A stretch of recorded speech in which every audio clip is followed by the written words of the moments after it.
In 1987, I walked to Tribeca not knowing it was Tribeca. And I fell in love with the cobblestone streets. I fell in love with the buildings from the 1800s that represented a New York that once was our roots, our foundation. I walked down these streets and I touched every single building connecting to it. Since then, I can tell you so many times where I almost lost my life, but I did not give up. At age 2.5, I was diagnosed with a rare genetic blood disease, thalassemia. The essence of the disease is that I am missing the gene that makes healthy red blood cells. So since I was diagnosed, I receive 2 units of blood transfusions every 14 days. Parents were told that I was not going to live a long life. I was going to have a lot of complications, limitations. As I got a little bit older, doctors were saying that I would never be a mother. At 9 years old, I had to remove my spleen. At 11 years old, after I had removed my gallbladder, I chose to live a very healthy lifestyle by getting rid of all junk food. Pain management is a huge part of my life.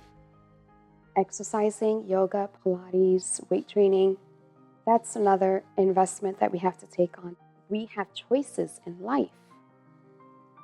So the choice for me is to live the way I live with these sophisticated antioxidants, supplements, enzymes. When I was 30 years old, I had found out that I am in iron overload in my heart. So I relocated to Cyprus and I got on a life-saving drug, which was still not approved in America, that removed all the cardiac iron. And in 14 months, it was strong and healthy again. My organs became pretty clean because of the life that I led, that I naturally conceived my daughter. It's so easy for me to just cook healthy. And now as a parent, it's a responsibility to pass on to my daughter. I treasure each moment. I connect with Julia so much. We're all about downtime, connecting, playing, reading. I teach her about respecting life, respecting food. I teach her about responsibility. I'm not formally educated in architecture. It is a passion that I have. I write about architecture. I'm a real estate agent as well.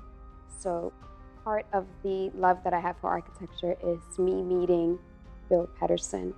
I wrote about Bill Pedersen. I wrote about the 2 buildings that he designed in Hudson Yards.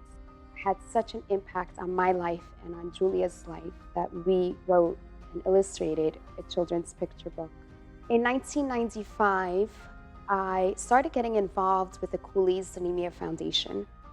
Cooley's Anemia Foundation is the only foundation in America that advocates for thalassemia children. They fight with the FDA, the CDC, they try to set policies. They always are at the forefront of getting us the cleanest, safest blood. They helped me build a stronger identity of having thalassemia. So my voice grew even louder, clearer, stronger, more passionate. I started giving back to the community and helping other patients who have thalassemia. When I speak at medical conferences, I really try to transcend a message to parents who have children of genetic diseases, chronic diseases, that you've got to be open with your community and talk about your child's disease.